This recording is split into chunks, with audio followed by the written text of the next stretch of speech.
Thank you all for joining me today for preparing for your performance review with Lattice. My name is Katie, and I am part of the customer experience team here at Lattice.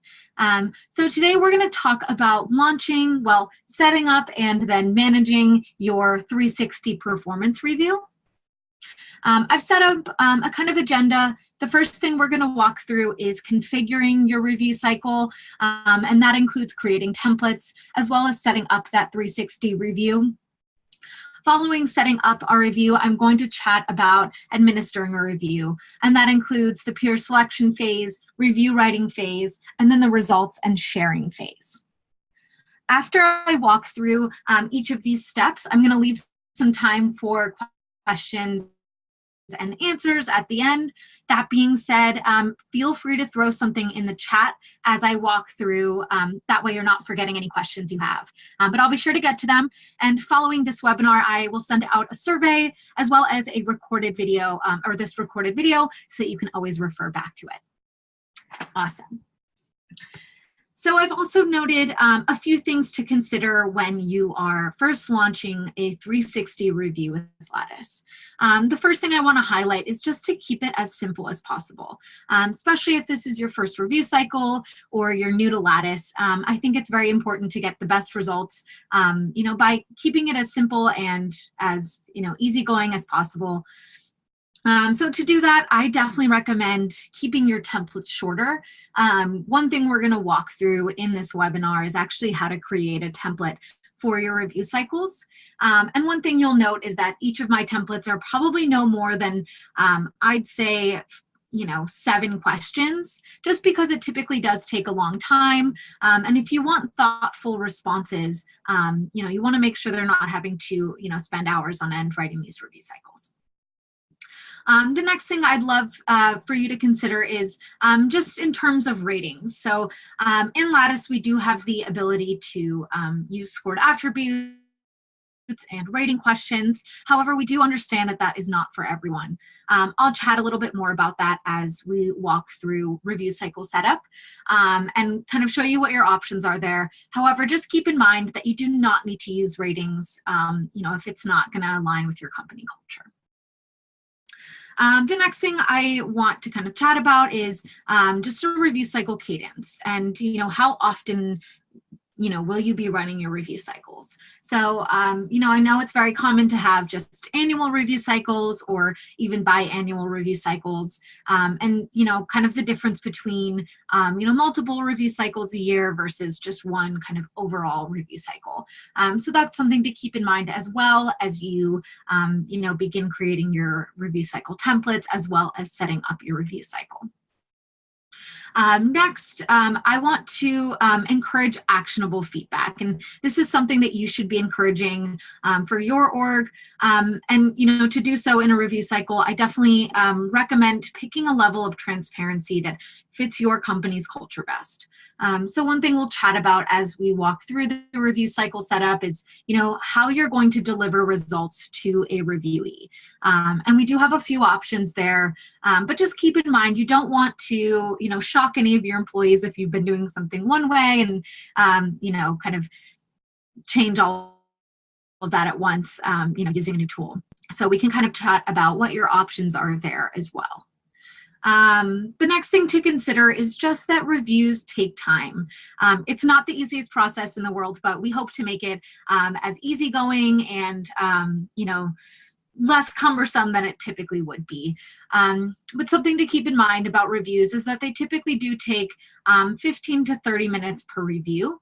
And again, kind of going back to those high response rates, you want all of your reviewers to be thoughtful about what they're writing and, to really expand on their thoughts as well.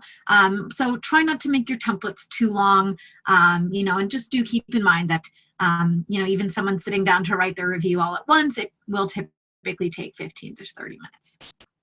Next, be mindful of the number of peer review requests you allow. So another thing that we're going to discuss while setting up the review cycle is your options in terms of how you want your peer selection to go. So, just something to keep in mind is if you allow, everyone to select 10 peers, although they might work closely with those 10 individuals, it might be a lot of writing and can kind of prolong your review writing phase. So just something to keep in mind.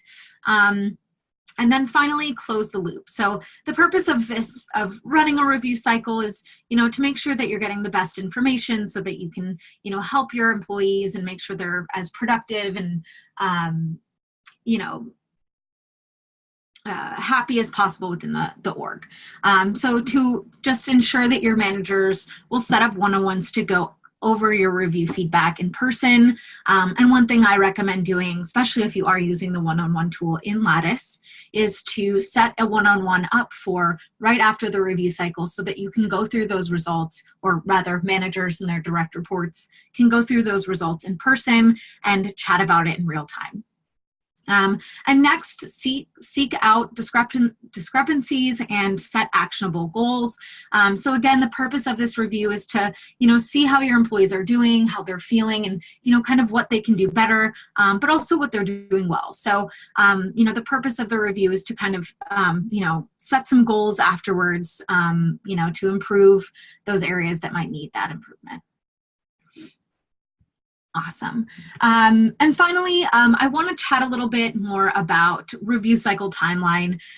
So if you've been in Lattice at all, you'll know that, you're able to run a bunch of different kinds of reviews, not necessarily just 360 reviews. In this case, we will be covering a full 360 review. So timeline-wise, you're going to have a few more sections. And what I like to do is just kind of give a recommended timeline for reviews. That being said, this is just a recommendation. So if it takes a little bit longer or less time for your org, feel free to go that route. So I typically recommend peer selection take about a week. This will allow your managers to approve the peer selections that the reviewees have selected, or if you're not going that route and managers are selecting peers for their direct reports, it still gives enough time to, kind of think through that and then approve those peers. In terms of the review writing phase, I typically recommend 2 to 3 weeks here. Again, depending on how many peers will be writing reviews and how long your review templates are. So you can kind of gauge it there. Another thing to keep in mind is if your managers will be reviewing direct reports last, you may want to leave an extra week at the end for managers to do that as well. And then following the review writing phase, once the review has ended and the results are ready to be shared, I typically recommend a week to 2 weeks for the sharing phase. And I think this is done a few different ways in different orgs. Like I said, I do recommend having that one-on-one between manager and direct report following the review cycle so that they can go through those results together. However, I know that's not always possible, especially if you have remote employees, but definitely touching base no later than a week to 2 weeks after a review cycle with your direct reports.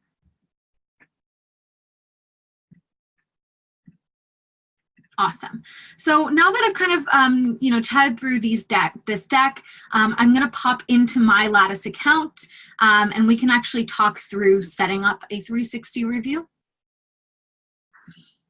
Once I've walked through setting up a review cycle, I'm then going to show you kind of what it looks like as an admin to kind of manage a review cycle.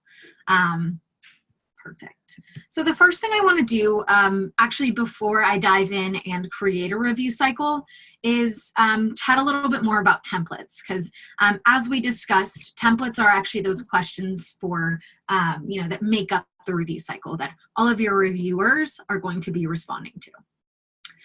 If you haven't spent a ton of time in Lattice before, it's important to note that we do have some preset templates. You can see these defaulted templates were preloaded by Lattice. You can always click into the template and actually view what questions are going to be asked in each of these sections. And as you can see, there's typically no more than 3 to 5 questions per template. Because something to keep in mind is most reviewers are not just going to be responding to one set of questions. They may also have a self-review, a manager review, upward feedback, and peer feedback. So it's important to keep that in mind as well. Awesome. So aside from the preloaded Lattice templates, which you're more than welcome to use, you can also create your own templates. And something that's actually pretty cool about Lattice is that in each section, so in a 360 review, you're going to have a self-review, peer reviews, upward feedback, and then downward feedback. And in each of those sections, you're able to create your own set of questions and have, everyone answer different questions, depending on what review they're responding to. So someone writing a self-review wouldn't necessarily respond to the same questions that they would when they're reviewing their manager. Awesome. So what we're going to do today is actually click in and create a new template. The first thing you're going to want to do when you are creating your own template is actually give this template a name. So as I mentioned a moment ago, I do think it's relatively powerful to have different templates per section in your review cycle. So what I'm going to do is actually create a review template for a self-review. So I've named this Lattice self-review just so I can remember, this off the top of my head when I'm actually searching through those templates. Another thing you can do when you're creating a template is add instructions, just for a little bit more context. You don't need to, but it's nice to kind of clarify how you want these questions to be answered by reviewers. When it comes to actually creating questions, all you'll need to do here is click in to create a question, and then add the question. So today I'm going to ask, what are your greatest strengths? And once again, you can always add a description if you want to give a little bit more context around how you want reviewers to respond to these questions. Next, you're going to want to decide how you would like these responses to look. So there are actually a few options here. The first option is just a comment box, so an open-ended response. And you can see in Lattice's templates, there are actually quite a few open-ended responses. We want individuals to be thoughtful and use their own words to kind of describe how they're feeling and, again, what they've accomplished and what they're working on. So I see comment boxes used a lot. However, you can also use a few different response options. So the first one is rating. And as always, you can change, what these ratings look like and add more. You can also use multiple choice or multiple select. And at any point, you can have a rating, multiple choice, or multiple select question and a comment box. So if you want people to respond in a multiple choice and then expand a little bit more, you can always do it that way as well. You can also see here that there is an option for optional questions. At the moment, any questions set in Lattice's review cycles are going to be required before anyone's able to submit their review. So if you don't really mind that they're optional, you can always set one of these response options as optional. One last thing to note before I move on to actually creating a review cycle is this private question box. And I think just being in customer experience, I noticed we have a lot of questions about this and kind of what's the difference between a private question and just general anonymity in a review cycle. So we're going to discuss kind of anonymity in a review cycle and how responses are shared with reviewees once we're actually setting up the review cycle. But a private question is a bit different. You can see here that only managers and admins will see this response. So what this means is if I were a reviewee, for instance, and my admin had set up a private question, anyone that responded to that question, I would never see the results. So a good use case here would be, does Katie deserve a raise? Or is there anything you'd like to share with Katie's manager privately? So just to keep in mind, if you mark something as private, that question will never be shared with the reviewee, even after the review cycle has ended. So just something to keep in mind there. I'm going to go ahead and save, and then you can see what my question is going to look like. Another thing that you can do, especially if you have more questions, is preview what this is going to look like as well. And this is exactly how it's going to look to someone participating in this review. Awesome. So I'm going to go ahead and create that template, and you can see it shows up here. And this is actually one that I created. So any of the Lattice preloaded templates will live right here, and any templates that I create will live here as well. You may have noticed this little lockbox, and what that means is that this template is in use in another review cycle. So I have another active review cycle out there that's actually using this template. So what the system's going to do is not actually allow me to edit this template so that I don't lose any of the responses or information in the other review cycle. Once that review cycle has ended, I'll be able to edit this template again.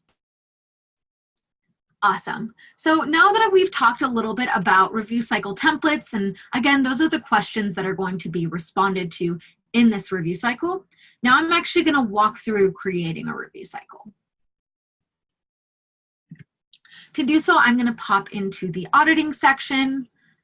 And one thing you'll quickly see is these are where all of my reviews are going to live, whether they're active, upcoming, ended, or still in process. So today I'm actually going to create a brand new review cycle from scratch. And the first thing we'll need to do is give it a name. So I'm going to go ahead and name it Webinar Review Cycle. It's pretty original. And then decide review type. So in Lattice, you will have the option for project-based reviews, which is a subject for another day. Today, we're just going to go ahead and focus on the org chart reviews. I'll go ahead and save and continue.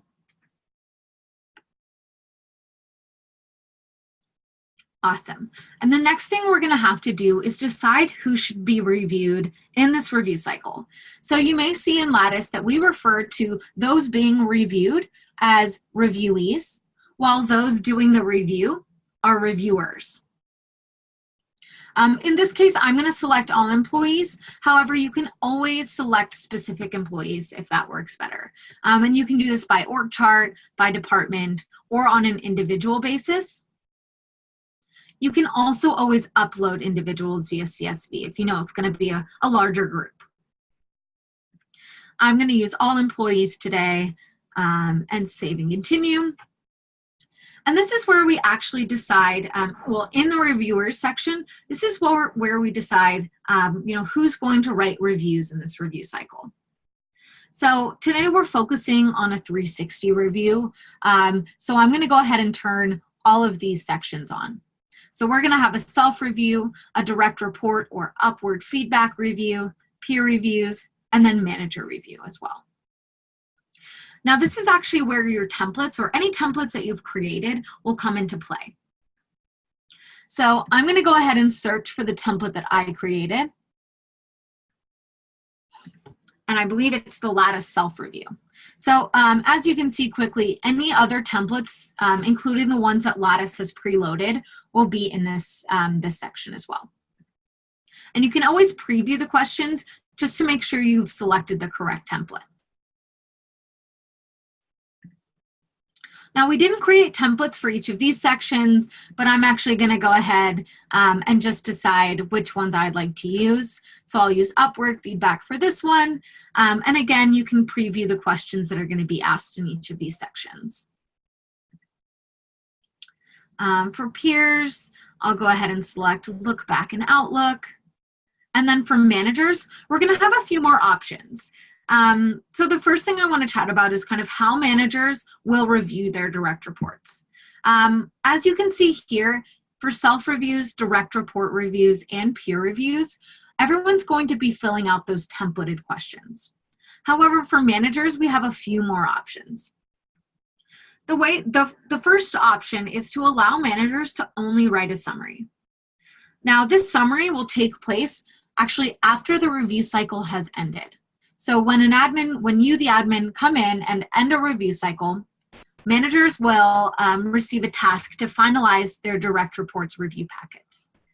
During this step, if you've selected to have managers only write a summary, they'll be required to summarize all of the reviews, self-review, direct report review, and peer review in one final summary and include their own thoughts for downward feedback in that summary as well.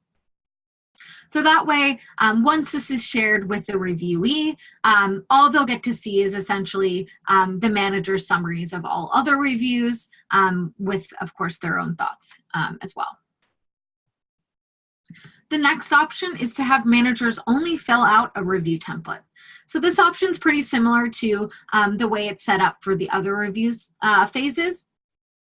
In this case, managers would not write a summary. They would just fill out a set of questions. So whichever set of questions you decide you would like them to fill out. The third and final option is to have managers fill out a review template and then write a summary. In this case, managers will fill out these templated questions. In this case, I'm going to choose performance, potential, and behavior. So they'll respond to those questions for their direct report. Everyone else's reviews are complete. They'll go in to finalize their direct reports packet and write a summary, also kind of tying all of the other reviews together in some final thoughts. Again, this is something, I truly recommend using, whatever option is most similar to, how you're doing it now and how you're, having your managers review their direct reports. There's no right or wrong way to do this. I think it's just important that it aligns with, how you're currently, running your review process and essentially what works best for you as an org. I'm going to go ahead and save and continue. And now we'll get to the review settings section. So the review settings section is, what you want to use in this review cycle. Now this in a full 360 review, you're going to have a few more options here than you typically would. And the first thing you're going to have to decide is who will select peers to be reviewed. Right now in Lattice, we have two options. The first option is for managers to select peers for their direct reports. In this case, once you, the admin, launch this review cycle, your managers will receive a task letting them know that they need to pick some peers for their direct reports. The second option is to allow your reviewees to nominate their own peers and still have them be approved by their manager. If you select this option and I was a reviewee, I would be able to select some individuals that I work closely with, who I want to review me, and then my manager will have to decide whether or not those peer reviewers are approved. As we move down to advanced options, you can see there are a few other decisions you're going to need to make pertaining to peer reviews. The first is the limit of peer nominations. Now, you absolutely do not need to limit your number of peer nominations. However, I highly recommend doing so so you don't have that review writing fatigue. I think individuals who have to write too many reviews might be tired and might not be getting the best results or responses from those individuals if they're spending too much time writing reviews. So I'm going to go ahead and limit my number of peer nominations. I typically recommend between 3 to 5, depending on how large your org is. You can, of course, can choose a little bit more, but this is kind of my sweet number and the one that I always choose. The next option is to allow employees to decline writing an approved peer review. So what this means is that I've selected Madison to write my peer reviews, and my manager said, yeah, that's great, I approve. Madison will then have the option to say, hey, actually, I don't work closely enough with Katie to review her at this moment. I don't feel, I don't feel great about reviewing Katie, whatever the reason might be. This option will allow Madison to say, I'm not the best person to write your peer review. Next, you'll have the option to allow peer reviewers to see the self-reviews of the people that they are reviewing. So the first review that everyone's going to write is their self-review. If I go ahead and write my self-review and one of my peer, and I turn this on, one of my peer reviewers will be able to actually go in and see what I wrote about myself in my self-review. They'll always be able to use this as context while writing their own review as well. And finally, your fourth and final option in advanced options is to allow employees to nominate themselves to review others. Now, this is great if if as an employee, you work closely with, a group of individuals, and you feel like you know their work style the best, and feel very confident in writing a peer review for someone else. So if you as the admin allow this, I would be able to say, oh, hey, I actually work very closely with Madison. I think I should review her for her peer review. Again, this will need to be approved by the manager, but it's just an option if you'd like everyone to kind of, take some initiative and decide to be a peer reviewer. Awesome. Moving on to ordering.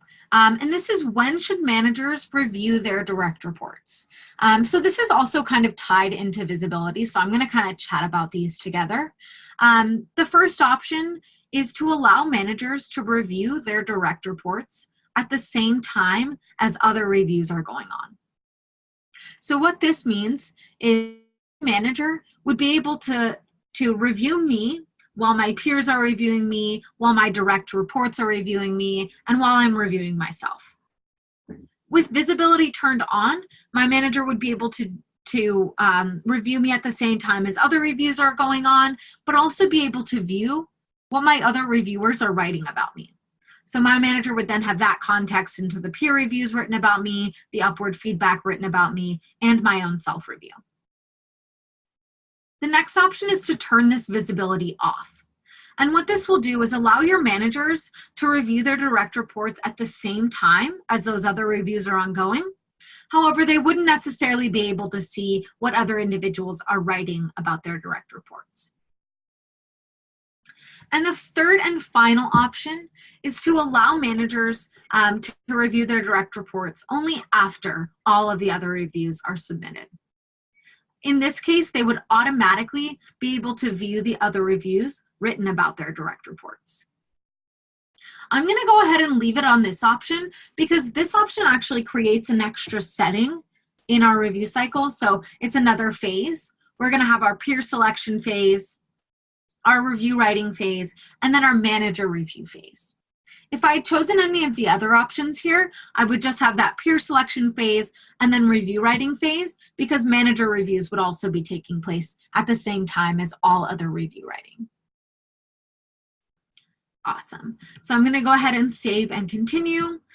This is where you'll decide if you want to add scores. I'm not going to turn scores on for this particular review cycle. However, if you are using scored attributes in your reviews, this is where you'd actually turn that option on and decide what attributes your managers should be scoring their direct reports on. If you do have scored attributes turned on, you'll also have the option for calibration and weighted scores as well. Awesome. So moving on to the deliverables phase, and this is how these reviews are going to be shared with the reviewee. So the one thing to keep in mind here is as someone is writing a review, whatever option you select here, that will be noted at the top of the review. So if you decide that you want to share all feedback with names attached, anyone writing a review will be able to see that. They'll know that as they write their review, anything that they say will be shown to the reviewee with their name attached. So just something to keep in mind as you decide on these deliverable settings. Awesome. So the first thing we're going to have to decide is how the manager's review and summary should be shared with the reviewee. Now, if you remember from the reviewer section here, we've selected to have managers respond to those templated questions as well as write a summary, which is why you have the option for the manager's review and summary here. Now, the first option here is to share both the manager's review and their summary of the reviews written about their direct reports. So if I chose this option, my managers would respond to those templated questions and then write a summary, kind of consolidating all of the other review cycles together. And then that would be shared with the reviewee, or the direct report in this case. So if my manager, if we had chosen this option, I would be able to see the questions that my manager responded to and how they responded to those questions. And then I'd also see the summary of the reviews written about me. The second option is to only share the manager's summary of reviews written about their direct reports. In this case, and you'll notice this is auto-selected because of this option. In this case, I, as the reviewee or direct report, would only see my manager's summary. I will never see how anyone responded to the questions asked about me. I'd only see the, kind of final manager's thoughts and summary at the end. If I choose this option and move down to the other review section, and the other reviews are peer and direct report reviews. Quick side note, you'll notice that self-review is not seen anywhere here, and that's because the self-review will always be visible to the reviewee and the viewer.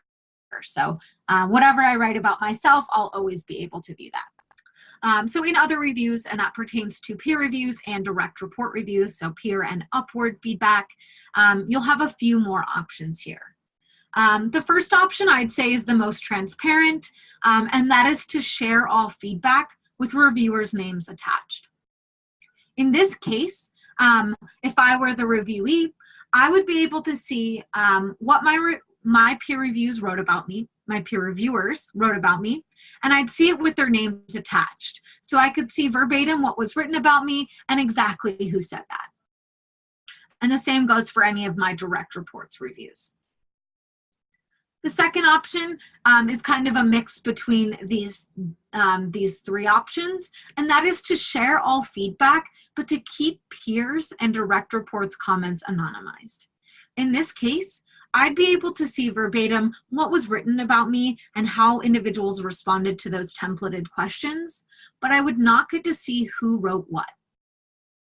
This is a nice option if you want your reviewers or reviewees to have that real-time feedback and to see exactly how individuals are feeling about them and all of that, but not necessarily be able to see who said what, to kind of remove that bias and keep anyone from having their feelings hurt. The third and final option is to only share feedback with the reviewee's manager. In this case, my manager would get all of those peer reviews, all of those upward feedback reviews, and my self-review, and kind of consolidate all of that information in their manager summary and share it with me that way. So I would not get to see how anyone responded to those templated questions. I would just have a general overview of, how my peers are feeling and how my direct reports are feeling. I'm going to go ahead and select this middle option, and then we'll move on to control. So in Lattice, you will have the option, while admins are going to be primarily managing the review cycle in terms of launching and then ending and anything in between. You do have the options to allow your managers to end the review cycle for their own team. And this is nice if you're kind of worried about time, and you know that some teams will complete their reviews faster than others, and you want those managers and direct reports to begin to have those conversations around their review cycle. You can always allow your managers to end the review cycle for their direct reports alone. Awesome. So I'm going to go ahead and save and continue. And finally, we'll get to our sequence. So there are two options here. The first option is a custom sequence. In this case, you as the admin will manually move the review cycle through its various phases. So you can see if I scroll down a bit, these are my phases. The first phase is peer selection, and this is where my managers and reviewees will select the peers for their direct reports. The next section is that self, upward, and peer reviews, and this is part of the peer writing phase. And you can see this little note down here. Managers will review after all of the reviews are submitted for their direct reports. The third section is managers reviews. So once all of these reviews are completed, we'll begin our managers review. And this is where managers will actually respond to those templated questions that we've set. And finally, we'll have our sharing phase. Once everyone is complete, you as the admin will actually go in and end the review cycle. Once you end it, managers will receive that finalized review cycle packet for their direct reports.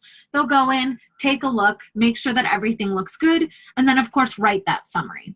Once they've completed that, they'll go ahead and share the review packet with the given reviewee or direct report.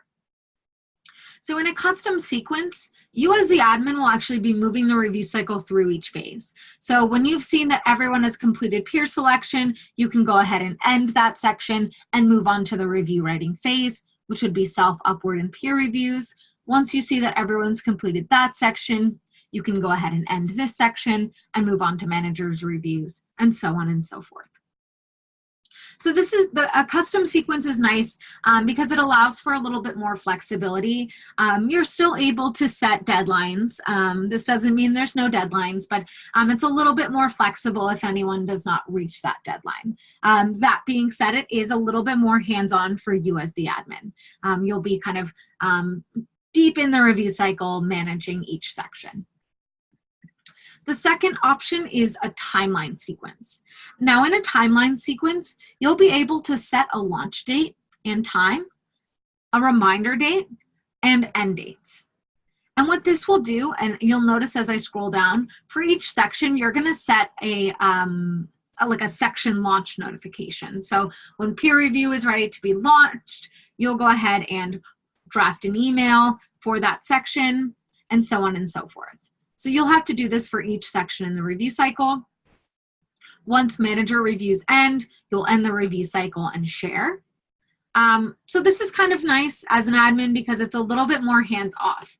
It's kind of set it and forget it. So you'll select those launch date, reminder date, and end dates, and the review cycle will move through each phase on its own. That being said, so for instance, once peer selection is over, if I decide to have that end on June 1st, peer selection will be closed and everyone will be forced to move on to the review writing phase. So this is great if you know that your org is pretty structured and will stick to their deadlines. However, you may have someone who's out, or you may have a few people who are lagging a bit, in which case they will be locked out from any of these sections, and you'll either have to go in and select peers for those people or reopen the review writing phase for them. So just something to keep in mind. Again, there's no right or wrong way to do this. Just, you know your employees best, and if you know that for your first review cycle, and I usually recommend a custom sequence for your first review cycle so that you can get an idea of exactly how long each section is going to take. But if you know that it's really only going to take maybe 4 weeks, then the timeline is the way to go because it, again, is relatively hands-off for you. Awesome.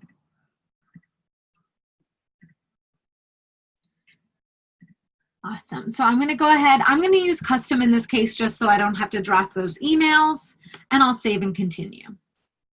Once we've done this, we'll get to the data check, and this is just going to alert you of anything that might affect your review cycle. So you can see here that I'm currently missing, I have 6 participants who are missing a manager, and now this is important because we do have that manager review.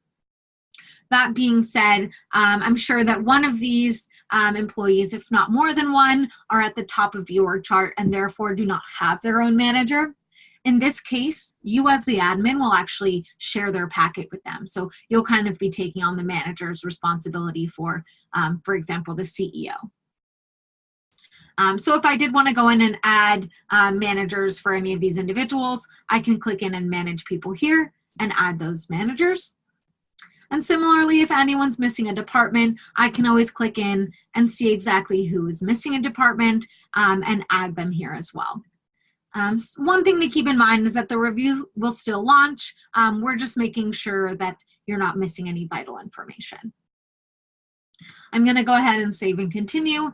And as you can see, the system will have you double check to make sure that these missing values are okay. I'm going to go ahead and confirm. And finally, we'll get to our verification step. Now, this is just kind of your shopping cart for the review cycle. So you'll have a quick summary, see what you named your review, how many employees are participating, and what kind of visibility you've given. You'll then see the reviewer's responsibility, what templates you've chosen for each review section, the manager's role in the review cycle, reviewee deliverables, again, how you're going to share this review information with the reviewee, and finally, your sequence. So I chose custom. This is still my sequence. However, if I had chosen timeline, there would be dates here. So I'd be able to see when my peer selection is going to begin and when it's going to end, and so on and so forth for each section. Now, before I go ahead and create a review cycle, I definitely want to double check that all of the settings that I've enabled look correct. So one thing to note is if I went ahead and exited out here, this review would stay in a draft phase, which is perfect because, you know, it's nice to kind of think on the decisions you made and the settings you've enabled and come back to it later when you're sure that this is the way that you want to launch your review cycle. So before I go ahead and create this review cycle, it's important to note that this will stay in a draft phase, so I can come in and edit. However, I'm satisfied with the way that I've set up this review cycle, so I'm going to go ahead and create the review cycle. It's just going to make sure that everything looks good here, and then I'll go ahead and create that review cycle. Now I'm going to pop out of this review cycle that we've created and into one that's already live, just so I can show you how to manage the review cycle. So now that we've talked about setup, which again, you can refer back to here and see what settings you've enabled, I want to chat a little bit more about managing a review cycle. So I'm going to pop out of this one and look at my annual 360 review. So I've already gone ahead and you can see that I have the same section. So I have this peer selection phase first. And you can see that I'm relatively close to finishing here. I'm at about 71%. And if I scroll down a bit, you can see who has selected a peer and who still needs to select a peer. Now, there are a few things I want to note about this page. The first thing is the reviewee. You can see we're in the reviewee section. And the reviewers section is going to look just about the same because, you know, this is, you're including a self-review as well. So you can see these are my reviewees, and these are their peer review approvers. So again, a peer approver is going to be this employee's manager. So here, you'll see that Sarah Chen's manager is Andrew, and so on and so forth. I'll also be able to take a look at peer selection by status.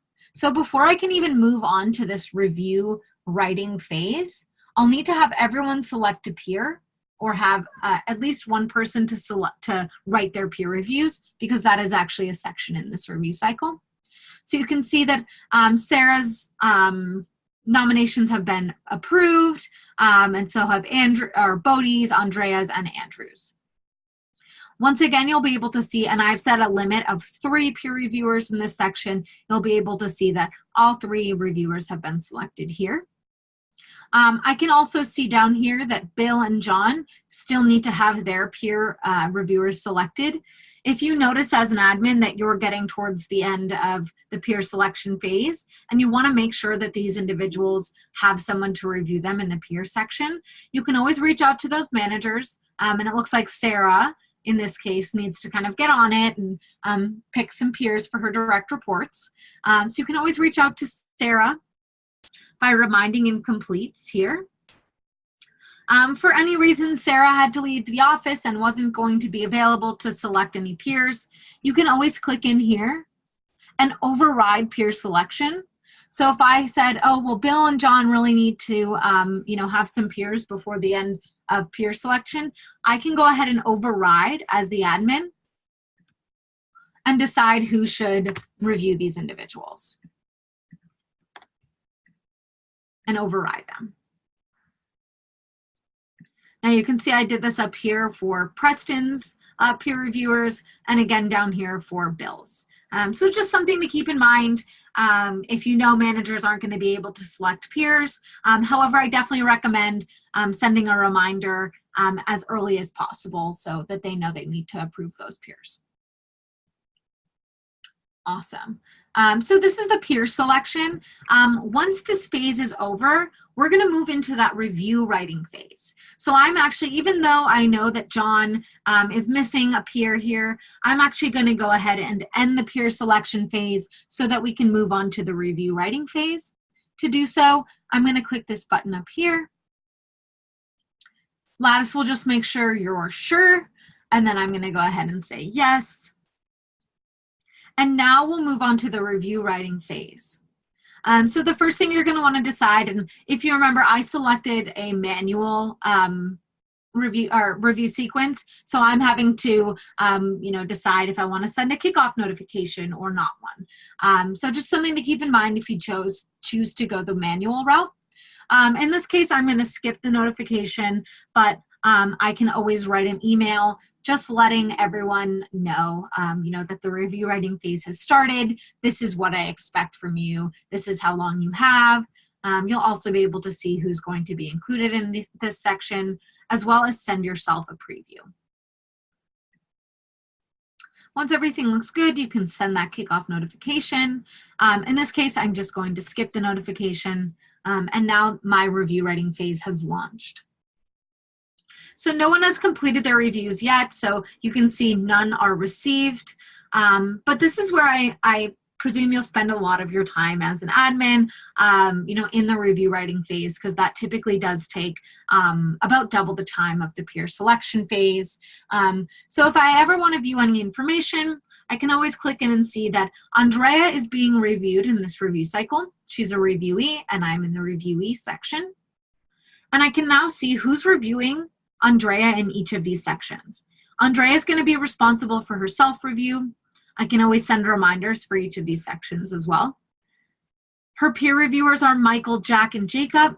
I can always remind them or edit these peer reviewers. Her direct reports, Preston and Andrew, are also going to be reviewing her.